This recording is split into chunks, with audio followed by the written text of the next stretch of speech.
મંત્રી શ્રી મુળુભાઈ બેરાને અમે ઇન્ડસ્ટ્રી લેવલે આવેદનપત્ર આપેલું છે। એમાં જે ઇન્ડસ્ટ્રીના પ્રશ્નો હતા એ તો રજૂ કર્યા જ છે, પણ સ્થાનિક લેવલે જે અમારે રોડ રસ્તા છે, ગટરનું જે પાણી બહાર ઉભરાય છે, ગટરોના તેમજ જે અમુક એરિયામાં પાણી નથી આવતું એ પાણીના પ્રશ્નો છે, એ જો એ લોકો ઉકેલી આપે એવી અમે સરકાર પાસે અપેક્ષા રાખી છીએ।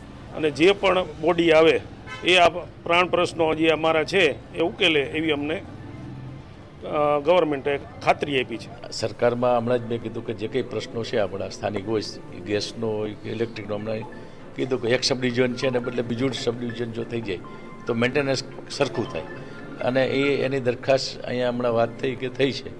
તો અલગ સબ ડિવિઝન માટેના જે ક્રાઇટેરિયા છે એ ક્રાઇટેરિયા પ્રમાણે આ જેમ લોડ વધે એક સબ ડિવિઝન તો એનું વિભાજન પણ થતું હોય છે।